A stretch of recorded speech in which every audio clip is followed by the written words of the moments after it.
Hello everyone. आज हम periodic table का लेक्चर नंबर 9 स्टार्ट करेंगे। ठीक है। और आज की क्लास में हम क्या देखेंगे? इलेक्ट्रॉन एफिनिटी के बारे में देखेंगे। ठीक है। इलेक्ट्रॉन एफिनिटी या फिर इलेक्ट्रॉन गेन एंथैल्पी, इनके बारे में देखेंगे। ठीक है।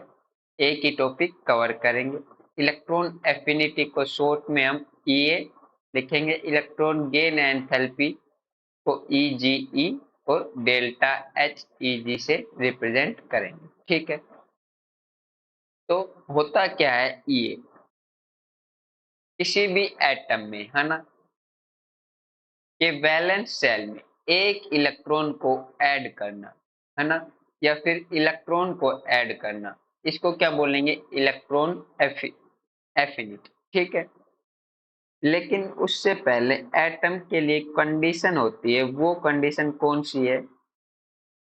एटम हमेशा आइसोलेटेड होना चाहिए। कैसा?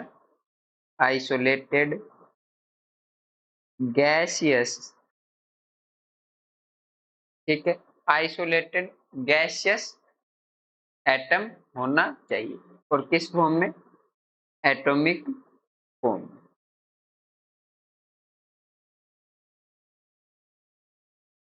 हमेशा किस में देखेंगे? एक तो वो एटॉमिक फॉर्म में होना चाहिए, फिर उसकी स्टेट कैसी हो? गैसियस, और वो आइसोलेटेड हो। ठीक है। उसी में हम इलेक्ट्रॉन एफिनिटी देखेंगे। ठीक है। अच्छा, ये मस्ट रिक्वायर्ड कंडीशन है एटम की। ठीक है। कैसा होना चाहिए? Gaseous isolated atom. ठीक है। अब होता क्या है ना, कि किसी भी एटम में, है ना, इलेक्ट्रॉन होंगे और प्रोटॉन होंगे। इलेक्ट्रॉन और प्रोटॉन में अट्रैक्शन होगा। हमें कोई इलेक्ट्रॉन है एट एफिनिटी पर, है ना, अनंत पोजीशन पर होगा। ठीक है। उसको उस इलेक्ट्रॉन को एटम के वैलेंस सेल में, इसके एटम के वैलेंस सेल में, ठीक है, एटम के वैलेंस सेल में ऐड करने के लिए या तो एनर्जी रिक्वायर्ड होगी या फिर एनर्जी रिलीज होगी, है ना। दोनों ही कंडीशन हो सकती है। यदि एनर्जी रिक्वायर्ड होगी, इस कंडीशन में ईए कैसा होगा? पॉजिटिव। ठीक है। और डेल्टा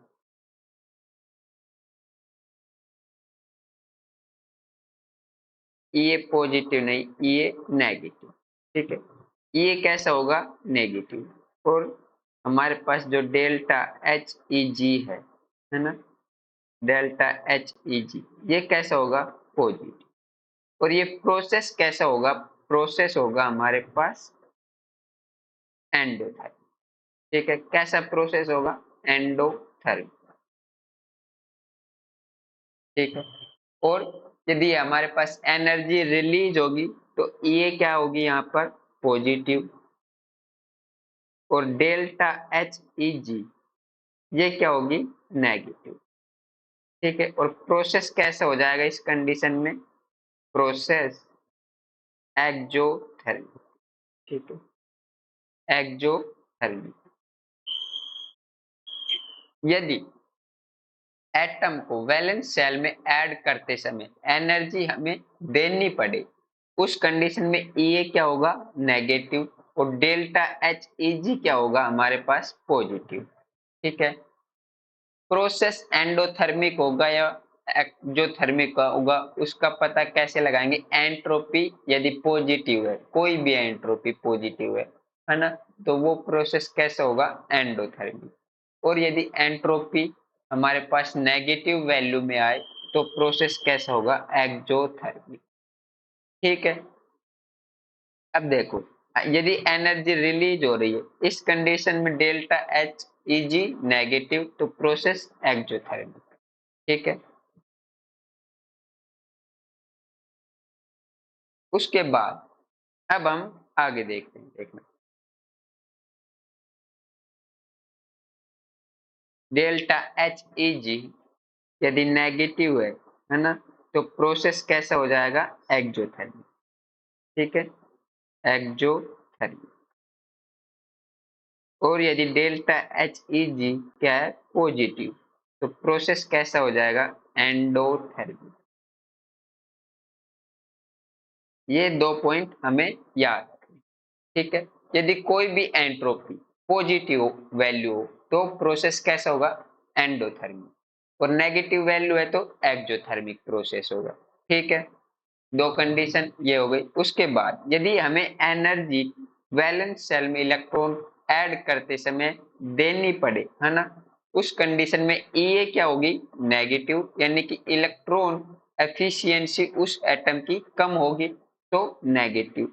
और डेल्टा एच ई जी क्या होगा, पॉजिटिव। ठीक है, इसको बोलेंगे हम एंडोथर्मिक प्रोसेस। ठीक है, और यदि वैलेंस सेल में इलेक्ट्रॉन ऐड करते समय एनर्जी रिलीज हो, इस कंडीशन में ई इलेक्ट्रॉन एफिनिटी क्या होगी, पॉजिटिव।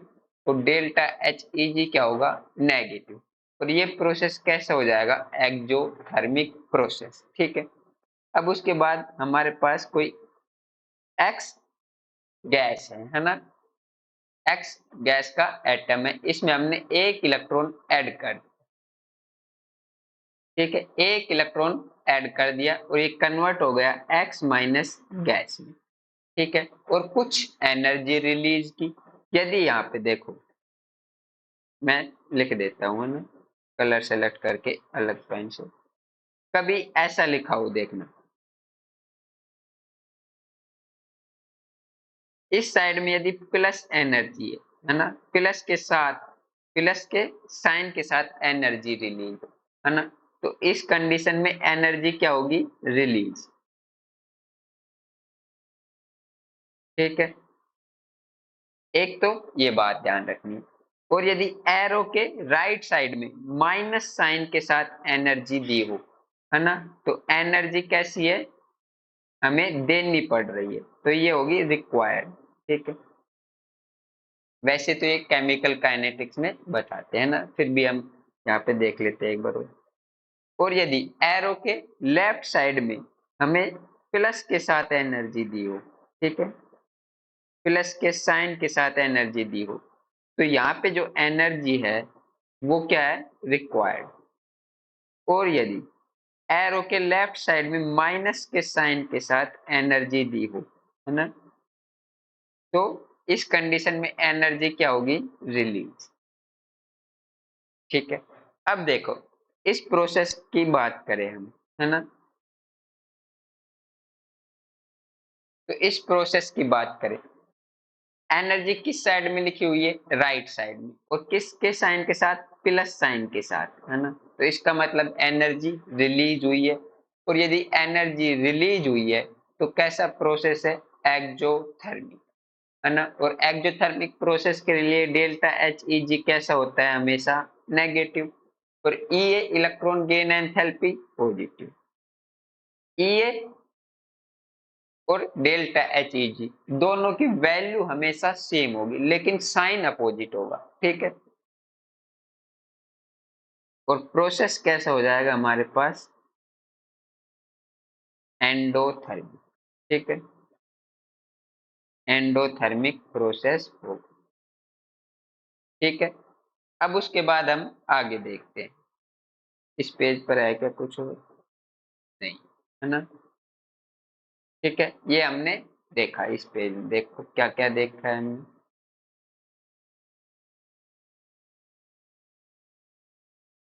देखो, इस पेज में हमने सबसे पहले ये इलेक्ट्रॉन एफिनिटी के बारे में देखा। होता क्या है, वैलेंस सेल में इलेक्ट्रॉन को ऐड करना क्या बोलते हैं, ये इलेक्ट्रॉन एफिशिएंसी या फिर इलेक्ट्रॉन गेन एंथैल्पी।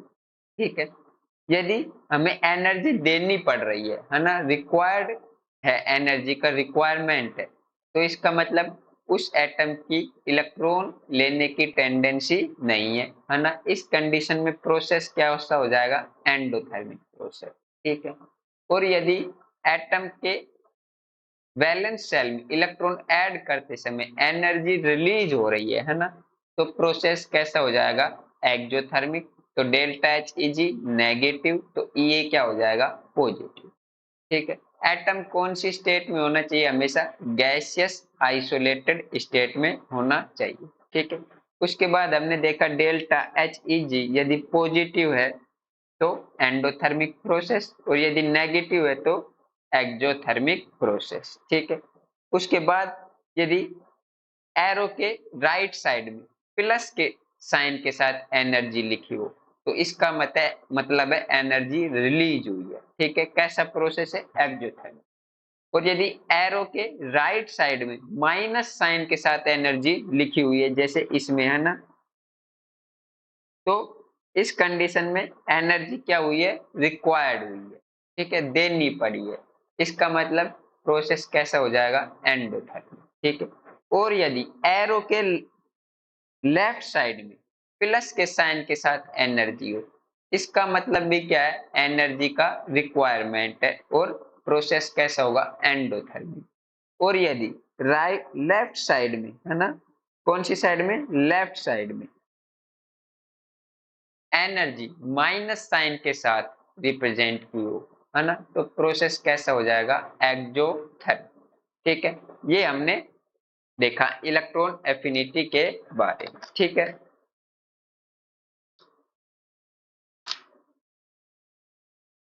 अब हम आगे देखते हैं।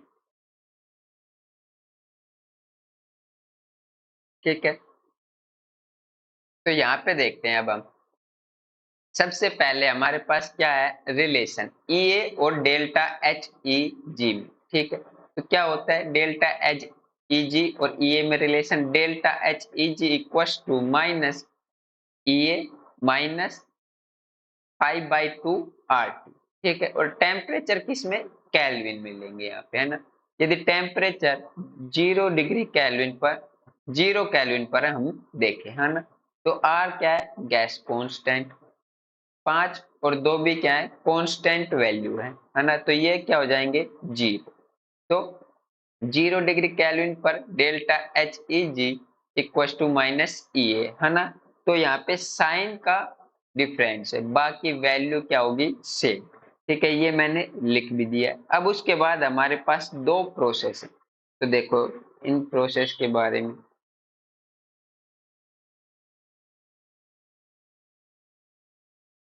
हम्म,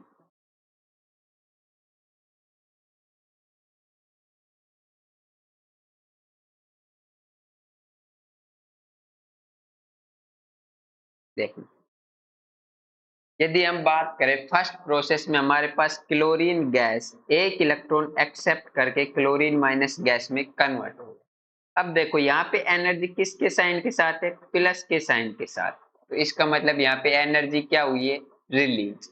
और यदि एनर्जी रिलीज होगी तो प्रोसेस कैसा, एक्सोथर्मिक। तो हमने प्रोसेस लिख दिया एक्सोथर्मिक।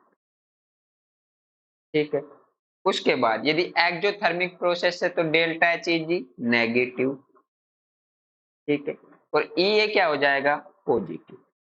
ठीक है, और वैल्यू क्या होगी, सेम होगी, है ना, तो वैल्यू क्या हो जाएगी, सेम, +349 किलो जूल पर मोल, और यहाँ पे -349 किलो जूल पर मोल। ठीक है, ये हमने एनर्जी लिखी।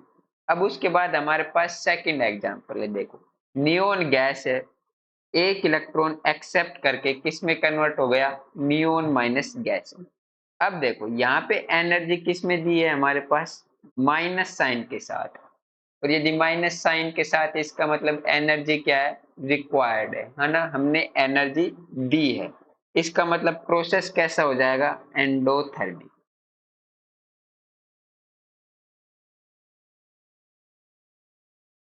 Endothermic process. ठीक है, और डेल्टा एच ई जी एंडोथर्मिक प्रोसेस के लिए पॉजिटिव, ई ए क्या हो जाएगा, नेगेटिव।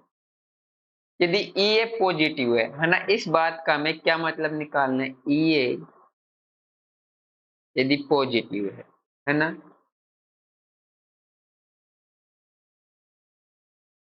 ठीक है, यदि ई ए पॉजिटिव है ना, तो इस बात से हमें ये मतलब निकालना है कि जो एटम है, एटम इलेक्ट्रॉन गेन टेंडेंसी रखता है। ठीक है, और यदि ई ए पॉजिटिव है ना, E A positive, negative, sorry negative, positive का केस हमने ले लिया ना, तो इसका मतलब है atom electron donate tendency show करेगा। ठीक है, और डेल्टा एच ई जी के केस में जस्ट अपोजिट कर देंगे, तो इस कंडीशन में डेल्टा एच ई जी क्या आ जाएगा, नेगेटिव। ठीक है, और इस कंडीशन में डेल्टा एच ई जी क्या आ जाएगा, पॉजिटिव। ठीक है, ये दो बात हमें याद रखनी है, इसको हम ब्रैकेट में बंद कर लेते हैं।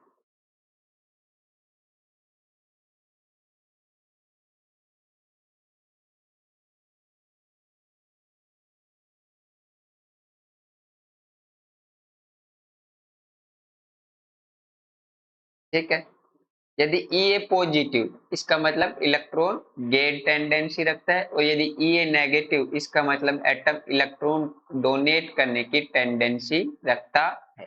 ठीक है, ये दो बातें हमें याद रखनी। अब उसके बाद हम आगे देखते हैं।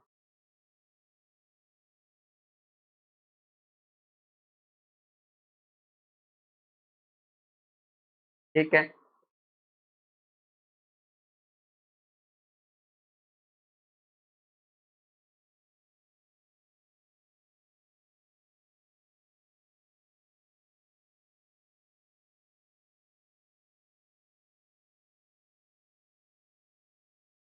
अब देखो हमारे पास दो प्रोसेस है ना, एक्स गैस, देखना वही सेम बात है, फिर से हमारे पास रिपीट होगी।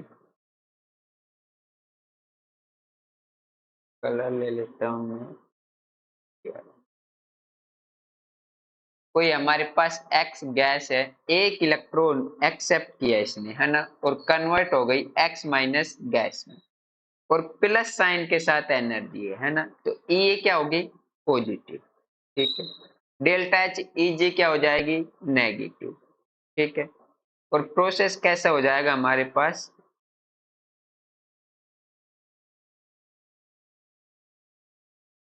एंडोथर्मी। ठीक है, कैसा प्रोसेस होगा, एंडोथर्मी।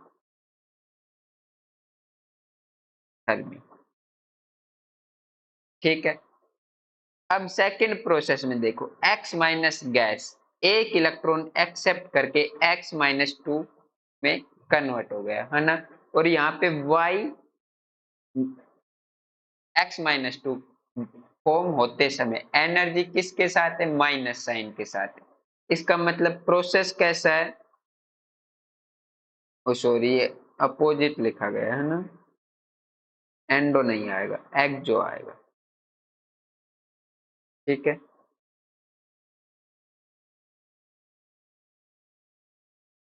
एक्सो। अब देखो यदि एनर्जी रिलीज नहीं हुई, गेन हुई है, नेगेटिव साइन का मतलब राइट साइड में एरो के है, तो एनर्जी हमने दी है, तो इस प्रोसेस को कौन सा प्रोसेस बोलेंगे, एंडोथर्मी। ठीक है, और डेल्टा एच ई जी क्या हो जाएगा, पॉजिटिव, और ई ए क्या हो जाएगा, नेगेटिव।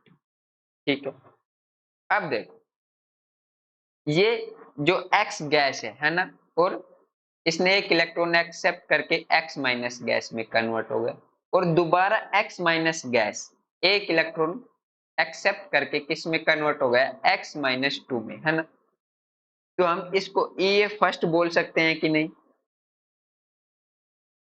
ये क्या हो गई हमारे पास, ई ए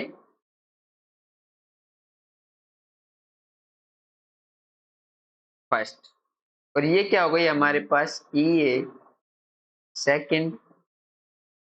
तो देखो फर्स्ट ई ए हमारे पास कैसी आई, पॉजिटिव और सेकंड नेगेटिव, है ना। फर्स्ट ए के लिए प्रोसेस कैसा, एक्जोथर्मिक थर्मिक, और सेकंड प्रोसेस के लिए प्रोसेस कैसा, एंडोथर्मिक।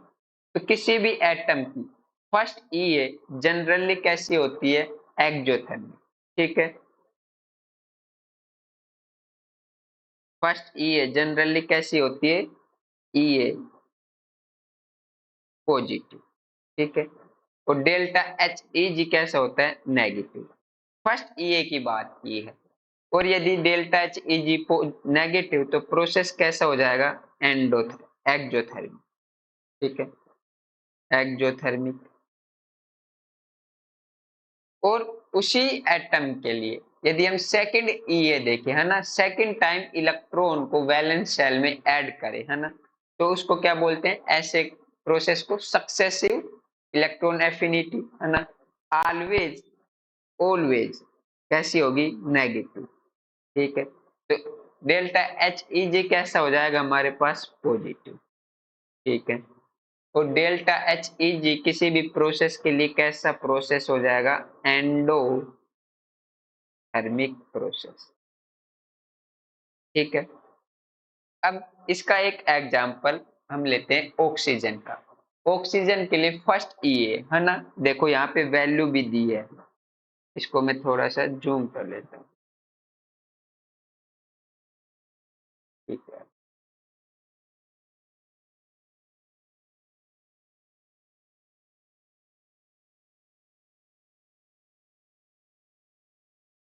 अब देखो हमारे पास ऑक्सीजन गैस एक इलेक्ट्रॉन एक्सेप्ट करके इसमें कन्वर्ट हो गई ऑक्सीजन माइनस में, और यहाँ पे एनर्जी प्लस के साइन के साथ है, प्लस का 141 किलो जूल पर मोल के साथ, है ना। तो ये कैसी है, पॉजिटिव।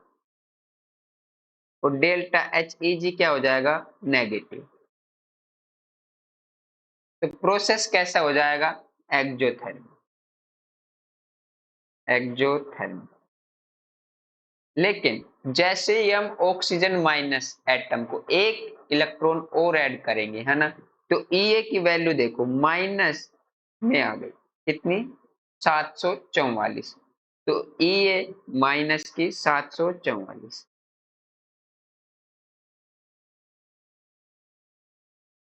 ठीक है।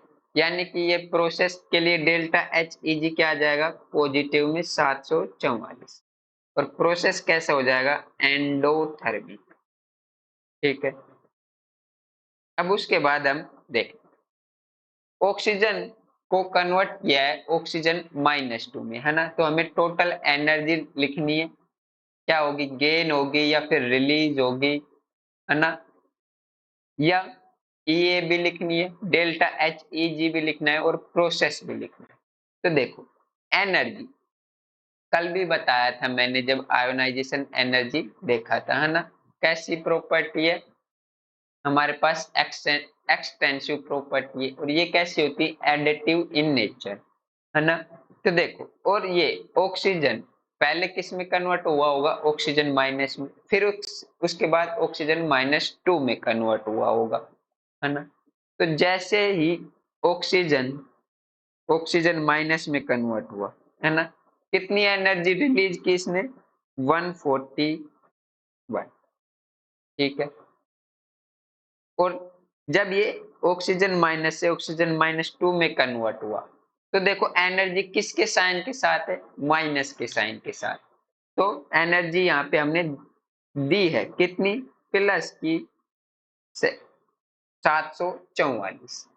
तो इस टोटल प्रोसेस के लिए ऑक्सीजन से ऑक्सीजन -2 को फॉर्म करने के लिए एनर्जी देनी पड़ेगी या फिर हमें प्राप्त होगी, निकलेगी, तो हमें एनर्जी देनी पड़ेगी। क्यों, क्योंकि जो हमने एनर्जी दी है सेकंड प्रोसेस में वो हाईली पॉजिटिव है, और जो रिलीज है वो ओनली 141 है। तो कितनी देनी पड़ेगी, अब इसमें से हम 744 में से 141 को कम कर देंगे, इतनी एनर्जी हमें देनी पड़ेगी, ठीक है।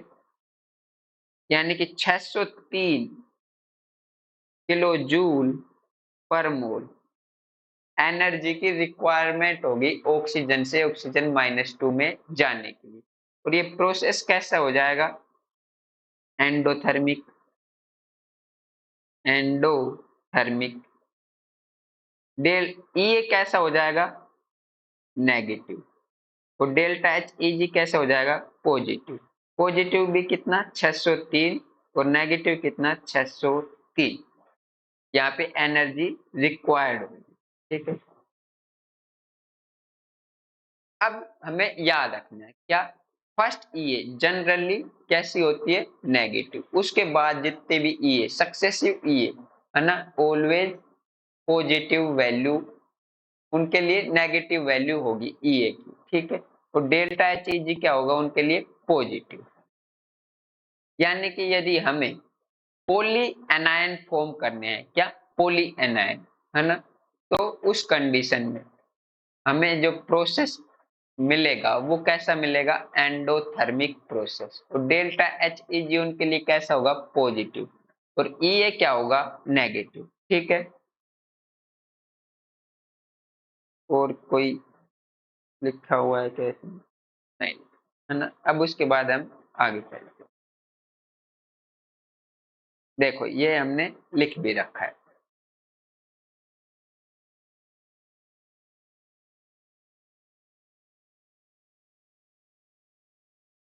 देखो, मल्टी एनायन स्पीसीज जैसे oxygen -2, sulphur -2, nitrogen -3, phosphorus -3, carbon -4 formation always कैसा प्रोसेस है? Endothermic process. ठीक है, अभी हमने X-2 फॉर्म किया और ऑक्सीजन माइनस और ऑक्सीजन -2। ठीक है, तो सक्सेसिव आयोनाइजेशन एनर्जी हमेशा कैसी होगी? पॉजिटिव वैल्यू होगी डेल्टा एच ई जी। ठीक है, और डेल आयोनाइजेशन एनर्जी भी कैसी होगी? एंडोथर्मिक प्रोसेस होगा। और डेल्टा एच ई जी यानी कि इलेक्ट्रॉन एफिनिटी भी क्या होगी? नेगेटिव वैल्यू के साथ हमें मिलेगी। दोनों ही प्रोसेस कैसे होते हैं? हमेशा एंडोथर्मिक। ठीक है, अब उसके बाद हम देखते हैं the E of cation of the same atom. देखो ये क्या लिख रखा है मैं बताता हूँ। एक कैटायन है ना, उसके लिए हमने उसके वैलेंस शेल में एक इलेक्ट्रॉन को ऐड कर दिया और उसको न्यूट्रल एटम में कन्वर्ट कर दिया। और उसी कैटायन का एटम जो न्यूट्रल कंडीशन में, उसमें एक इलेक्ट्रॉन ऐड किया और उसको एनायन में कन्वर्ट कर दिया। देखो यहाँ पे एम एम सेम एटम है ना, सेम एटम का एक बार हमने कैटायन लिया और एक बार न्यूट्रल एटम लिया, इन दोनों में इलेक्ट्रॉन ऐड किए, है ना, और देखा कि M प्लस कन्वर्ट हो गया M में और M जो न्यूट्रल था वो कन्वर्ट हो गया M माइनस में। तो यहाँ पे जो EA है, EA क्या है? इलेक्ट्रॉन एफिनिटी, यानी कि कितनी पावर से इलेक्ट्रॉन को अट्रैक्ट करेगा, है ना। तो यहाँ पे कैटायन के पास इलेक्ट्रॉन की क्या है? कमी, तो वो ज्यादा स्ट्रोंगली इलेक्ट्रॉन को अट्रैक्ट करेगा। तो EA किसकी ज्यादा होगी? M प्लस की ज्यादा होगी M न्यूट्रल वाले से। ठीक है, तो डेल्टा एच ई जी क्या आ जाएगा? अपोजिट नेगेटिव साइन के साथ, वैल्यू क्या आएगी? सेम। ठीक है, M प्लस वाला जो प्रोसेस होगा वो होगा हमेशा एक्जोथर्मिक। एक्जोथर्मिक। और ये एंडो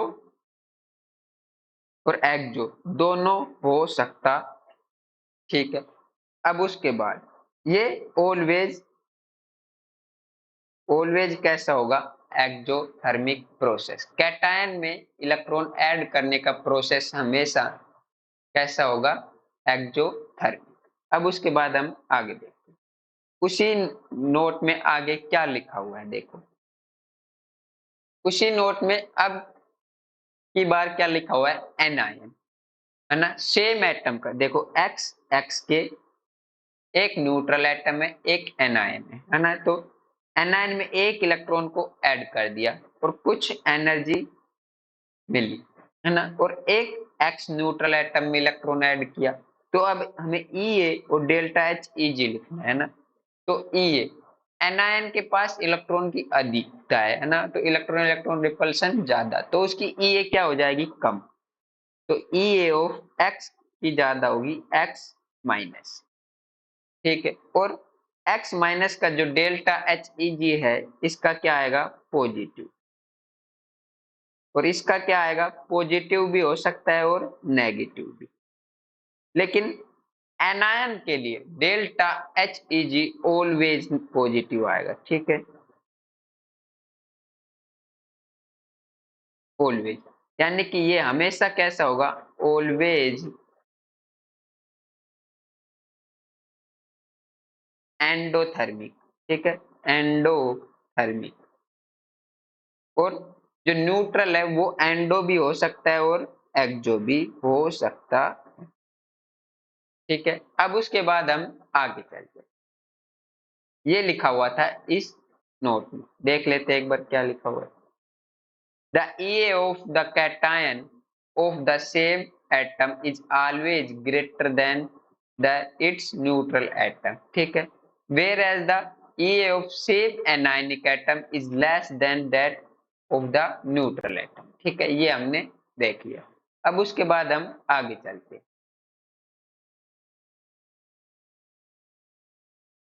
और कुछ तो लिखा हुआ है क्या, और कुछ नहीं, ठीक है।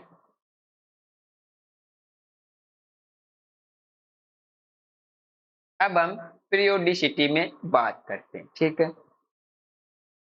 तो अगर हम पीरियोडिसिटी की बात करें, है ना, तो पीरियड में लेफ्ट टू राइट, अगर हम पीरियड में चले और लेफ्ट टू राइट बात करें, ठीक है, कैसे, लेफ्ट टू राइट, तो जेड इफेक्टिव कंटिन्यूअसली क्या होता है, इंक्रीज, ठीक है।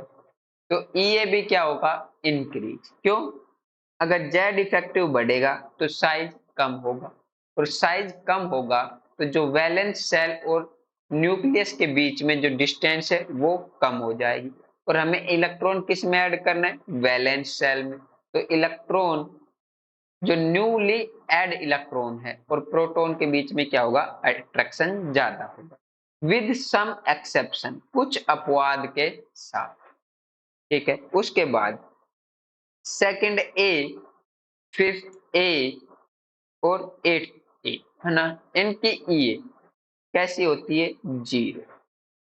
और डेल्टा एच ई जी भी क्या होती है, जीरो।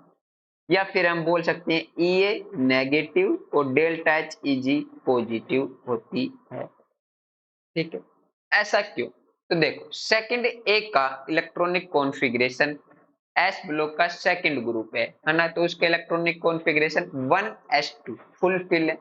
और फुलफिल इलेक्ट्रॉनिक कॉन्फ़िगरेशन यदि इलेक्ट्रॉन एक्सेप्ट करेगा तो उसकी स्टेबिलिटी क्या हो जाएगी, कम। एक रीजन तो ये हो गया। दूसरा रीजन, सेकंड ए ब्लॉक के जो एलिमेंट है कौन से, मेटल, और मेटल हमेशा इलेक्ट्रॉन डोनेट करने की टेंडेंसी रखते हैं, तो उनकी ईए क्या हो जाएगी, कम हो जाएगी, ठीक है। उसके बाद हम नाइट्रोजन फैमिली फिफ्थ ए की बात करें, है ना, तो नाइट्रोजन फैमिली का भी इलेक्ट्रॉनिक कॉन्फ़िगरेशन कैसा होता है, स्टेबल। कौन सा, हाफ फिल स्टेबल, है ना, P3 Np3 होता है, तो वो भी स्टेबल है। यदि वो इलेक्ट्रॉन एक्सेप्ट करेगा तो उसका भी स्टेबिलिटी कम हो जाएगा। उसके बाद हमारे पास आता है 8A group, inert gas group, zero group, है ना। इनका electronic configuration maximum stability stable होता है, क्यों, क्योंकि full fill electronic configuration P6 होता है। एक रीजन तो ये हो गया, ठीक है। और इनर्ट गैस के लिए हम वांडरवाल रेडियस की स्टडी करते तो इनका साइज और भी ज्यादा होता है, और ये केमिकली इनर्ट होते हैं, इसलिए इनकी ईए क्या होती है, नेगेटिव, डेल्टा एच ई जी पॉजिटिव। तो इसके इनके लिए प्रोसेस कैसा हो जाएगा, प्रोसेस कैसा हो जाएगा, एंडोथर्मी, ठीक है। इन तीन ग्रुप के एलिमेंट के लिए प्रोसेस कैसा हो जाएगा, एंडोथर्मी। अब उसके बाद हम ग्रुप में बात करते हैं ना, top to bottom shielding effect क्या होता है, इलेक्ट्रॉन इलेक्ट्रॉन रिपल्सन क्या होता है, बढ़ता है, ठीक है। एटॉमिक रेडियस बढ़ेगी, तो ये क्या हो जाएगी, कम। ऐसा क्यों, है ना? तो देखो, यदि हम बात करें top to bottom, shielding effect बढ़ेगा, Z effective constant, atomic radius continuously increase होती है। यदि एटॉमिक रेडियस बढ़ेगी तो इलेक्ट्रॉन और एटम के प्रोटॉन, है ना, किसी भी एटम के प्रोटॉन और उसके वैलेंस शेल के जो बीच में डिस्टेंस है वो क्या हो जाएगी, ज्यादा हो जाएगी। और हमको ऐड किस में करना है, electron, new upcoming electron valence shell में। तो जो न्यू अपकमिंग इलेक्ट्रॉन है और उस एटम का प्रोटॉन, उसके बीच में अट्रैक्शन कम होगा, तो इस कंडीशन में वो लूजली बाउंडेड होंगे, है ना? तो क्या हो जाएगा, वो इलेक्ट्रॉन एफिनिटी उसकी कम हो जाएगी, इसलिए टॉप टू बॉटम जाने पर इलेक्ट्रॉन एफिनिटी कम होती है, ये भी कुछ एक्सेप्शन के साथ। ठीक है, अब उसके बाद सेकंड पीरियड की ईए कम होती है थर्ड पीरियड से। जनरली हम क्या देखते हैं, टॉप टू बॉटम जाने पर ईए क्या होती है, कम होती है, लेकिन सेकंड पीरियड के जितने भी एलिमेंट हैं उनकी ईए थर्ड पीरियड के एलिमेंट से क्या होती है, कम होती है। क्यों, तो देखते हैं अब हम। तो देखो, हमारे पास इसके दो रीजन हैं, कौन कौन से हैं? लिख लेते हैं, पहले हम रीजन लिख लेते हैं ना। तो देखो, फर्स्ट रीजन है सेकंड पीरियड के एलिमेंट का साइज क्या होता है, साइज ऑफ सेकंड पीरियड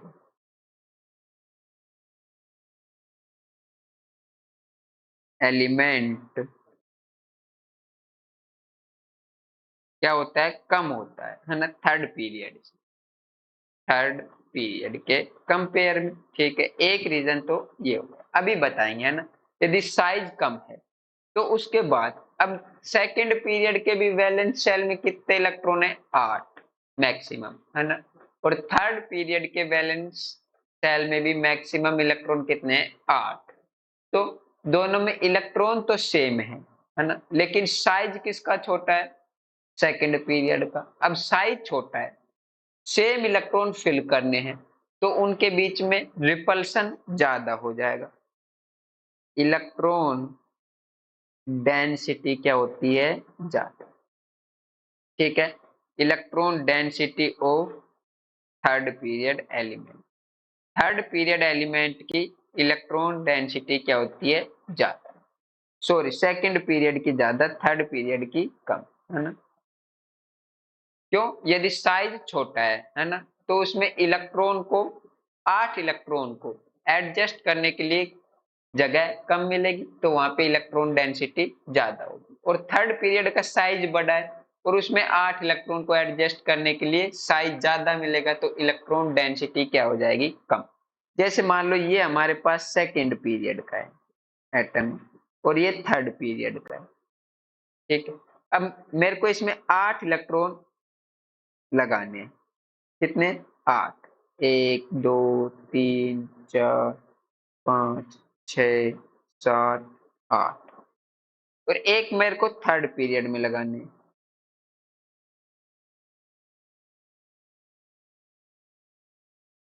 ठीक है, 8। तो इलेक्ट्रॉन डेंसिटी कहाँ पे जाता है, सेकंड पीरियड के एलिमेंट में इलेक्ट्रॉन डेंसिटी ज्यादा है। और यदि इलेक्ट्रॉन डेंसिटी ज्यादा होगी तो इलेक्ट्रॉन इलेक्ट्रॉन रिपल्सन ज्यादा होगा, इलेक्ट्रॉन इलेक्ट्रॉन रिपल्सन ज्यादा। तो ये क्या हो जाएगी, कम हो जाएगी। ठीक है, तो ये ऑफ थर्ड पीरियड क्या हो जाएगी, ज्यादा, ये रीजन। ठीक है, अब उसके बाद हम आगे चलते हैं।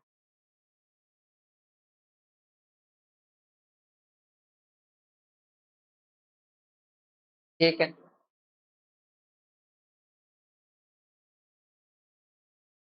अब हम देखेंगे फैक्टर कौन कौन से हैं जो ईए को अफेक्ट करते हैं। ठीक है, तो सबसे पहला आता है हमारे पास एटॉमिक रेडियस। क्या, एटॉमिक रेडियस। तो हम एटॉमिक रेडियस की बात करें, है ना, तो यदि एटॉमिक रेडियस ज्यादा तो ये क्या हो जाएगी, कम, ये कम हो जाएगी। और यदि जेड इफेक्टिव ज्यादा है तो इलेक्ट्रॉन और न्यूली अपकमिंग इलेक्ट्रॉन और प्रोटॉन के बीच में अट्रैक्शन ज्यादा, तो जितना ज्यादा जेड इफेक्टिव उतनी ज्यादा ई है। ठीक है, स्टेबल इलेक्ट्रॉनिक कॉन्फ़िगरेशन ये, यहाँ पे ई ए है, ये ई एन नहीं है ना, जीरो, लगभग जीरो, है ना। यदि स्टेबल इलेक्ट्रॉनिक कॉन्फ़िगरेशन है तो वो इलेक्ट्रॉन रख एफिशिएंसी रखने की कैपेसिटी लगभग जीरो रखेगा। क्यों? क्योंकि स्टेबल इलेक्ट्रॉनिक कॉन्फ़िगरेशन है ना, वो स्टेबिलिटी अपनी स्टेबिलिटी को लूज करना नहीं चाहेगा, तो उसकी ई क्या हो जाएगी, जीरो। ठीक है, जैसे हमारे पास दो एग्जाम्पल है ना, NS1 और NP2, NP3 और NP1, है ना। तो ये किसकी ज्यादा होगी?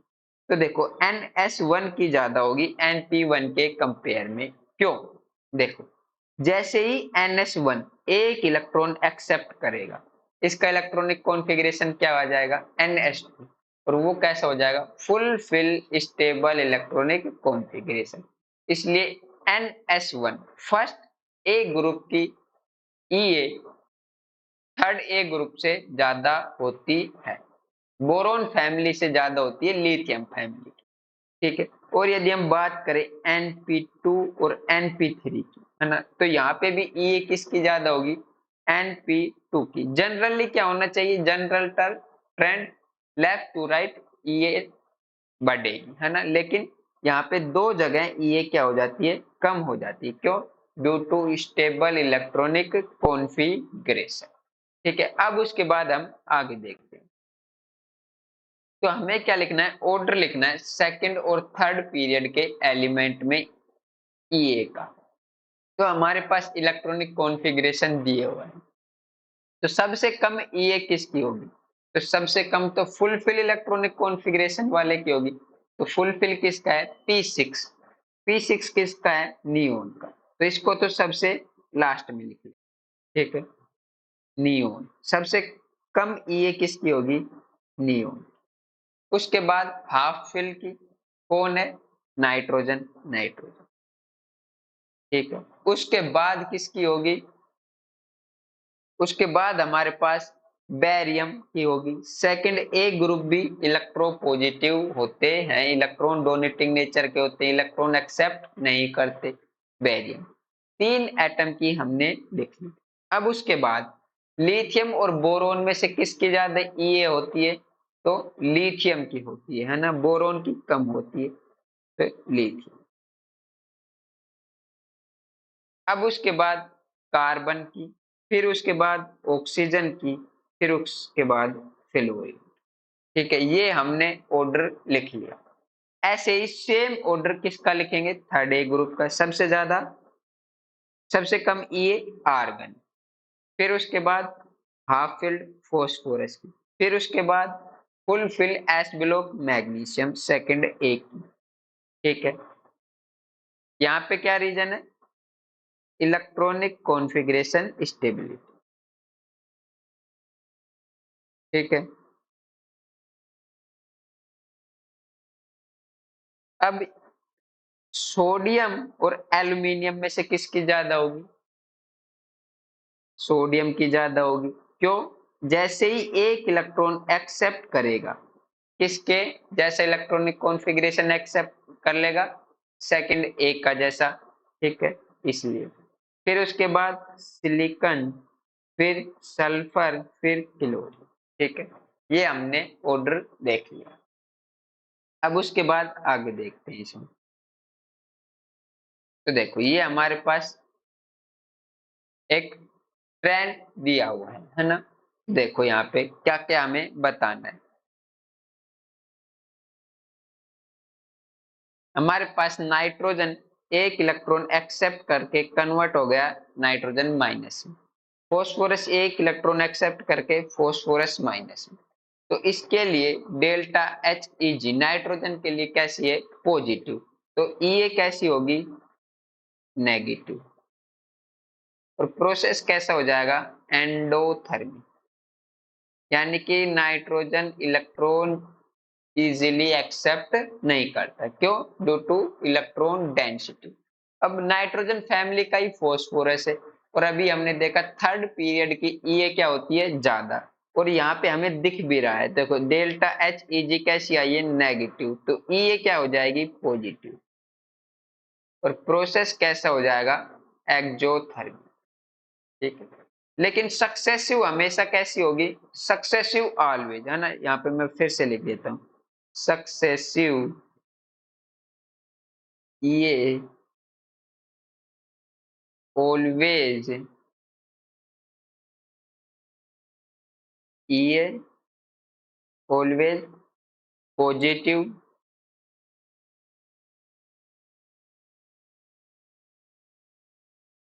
सॉरी नेगेटिव, है ना, और डेल्टा एच ई जी, सक्सेसिव डेल्टा एच ई जी ऑलवेज पॉजिटिव, और सक्सेसिव प्रोसेस, है ना, प्रोसेस कैसा होगा, ऑलवेज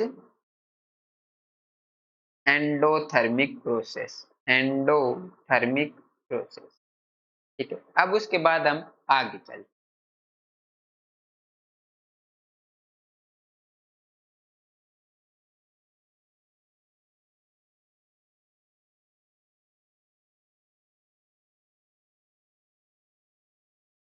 यहाँ पे हमें याद रखने की आवश्यकता है ना, और यहाँ से क्वेश्चन भी आता है, तो देखो डायरेक्ट क्वेश्चन क्या आता है ना, तो लिथियम के लिए, लिथियम फैमिली के लिए, है ना, तो ये कैसी होती है, लेस नेगेटिव, थोड़ी बहुत नेगेटिव, है ना, थोड़ी बहुत नेगेटिव डेल्टा एच इजी होती है ना, तो ये क्या होगी,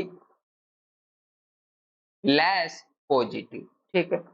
बेरेलियम फैमिली के लिए डेल्टा एच इजी कैसा है, पॉजिटिव, यानी कि इनके लिए ये क्या होगी, नेगेटिव, यानी कि ये इलेक्ट्रॉन एक्सेप्ट नहीं करेंगे। हीलियम फैमिली के लिए देखो, डेल्टा एच इजी कैसा है, पॉजिटिव, यानी कि ये भी इलेक्ट्रॉन एक्सेप्ट नहीं करेंगे, ये दोनों पॉइंट हमने पहले ही लिख लिए। उसके बाद हमें ये का ऑर्डर लिखना हो, है ना, तो फर्स्ट ए ग्रुप में, है ना, टॉप टू बॉटम जाने पर साइज इंक्रीज, तो ये क्या हो जाएगी, कम हो जाएगी। सेकंड ग्रुप में भी कोई एक्सेप्शन नहीं, और लास्ट ग्रुप में भी कोई एक्सेप्शन नहीं है, ठीक है। उसके अलावा कहाँ पे है ना, ये हमें चार ग्रुप का ईए का ऑर्डर याद है, ठीक है। एक तो फोस्फोरस से ज्यादा होती है सिलिकॉन की, क्यों, क्योंकि सिलिकॉन का इलेक्ट्रॉनिक कॉन्फ़िगरेशन क्या होता है, 3p2, और फोस्फोरस का क्या होता है, 3p3, तो फोस्फोरस का इलेक्ट्रॉनिक कॉन्फ़िगरेशन क्या है, स्टेबल है, ठीक है, एक रीजन तो ये हो गया। अब उसके बाद हमें कुछ ऑर्डर, एक तो बोरोन फैमिली का हमें याद रखना है डायरेक्ट, बोरोन से ज्यादा एल्यूमिनियम, एल्यूमिनियम से ज्यादा गैलियम, गैलियम से ज्यादा इंडियम, इंडियम से ज्यादा हेलियम, ये हमें याद रखना है, और जनरली एक जगह पर कन्वर्ट हुआ है, ये वाला, ठीक है। उसके अलावा नाइट्रोजन फैमिली में क्या करना है, टॉप टू बॉटम ये को कम कम करेंगे, लेकिन नाइट्रोजन की मिनिमम कर देंगे, ठीक है। ऐसे ही एक ऑक्सीजन में मिनिमम कर देंगे, और फ्लोरीन में क्लोरीन से कम कर देंगे, ठीक है। तो हमारे पास ऑर्डर क्या आ जाएगा, वो लिख लेते हैं, देखो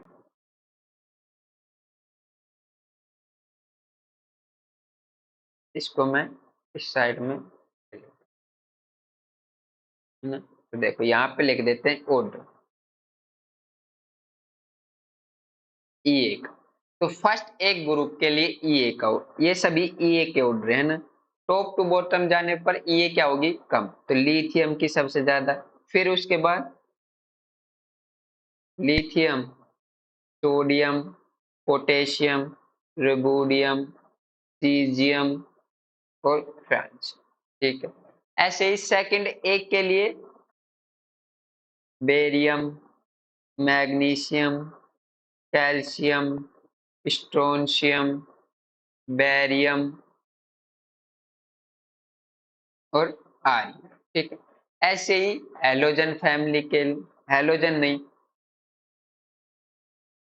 इनर्ट गैस ग्रुप के लिए है ना, हीलियम की मैक्सिमम, फिर नियोन, उसके बाद आर्गन, उसके बाद क्रिप्टोन, फिर जीनोन, फिर रेडोन। ठीक है, यहाँ तक कोई एक्सेप्शन नहीं। ठीक है, उसके बाद कार्बन फैमिली में भी कोई एक्सेप्शन नहीं है, तो उसको भी लिख देते हैं। Carbon, silicon, germanium, SN, PB. ठीक है, अब हमारे पास जो एक्सेप्शन वाले 4 ग्रुप बच गए वो हमें याद रखने, कौन कौन से देखो। एक तो हमें बोरोन फैमिली का याद रखना। ठीक है, कौन सा? बोरोन फैमिली का। ठीक है, तो यहाँ पे लिखते हैं, अलग कलर से ले लेते हैं उसको।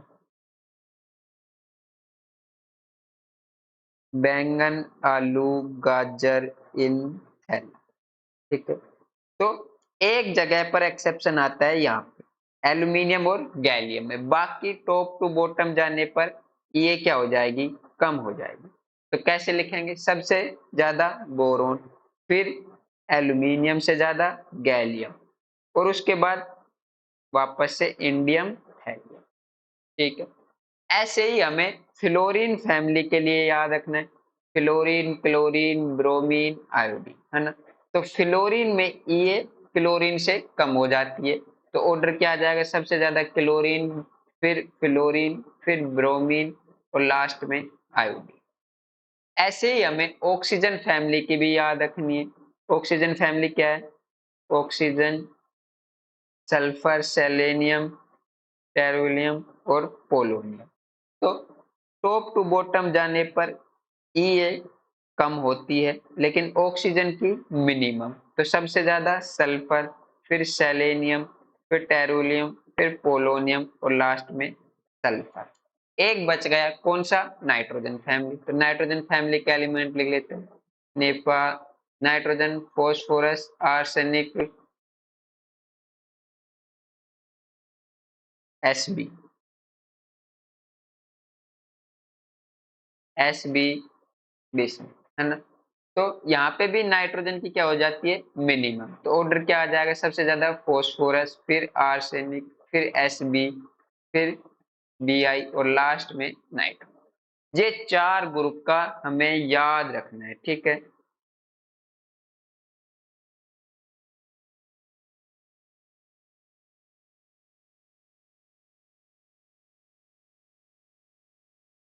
इन 4 ग्रुप का हमें क्या करना है? याद रखना है। ठीक है,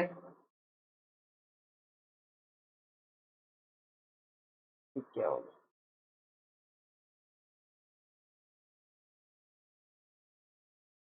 1 मिनट, है ना, ये हैंग हो गया।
चलिए, आज की क्लास में हम इतना ही करेंगे, ये चल नहीं रहा है। ठीक है, कल की क्लास में कंटिन्यू करेंगे।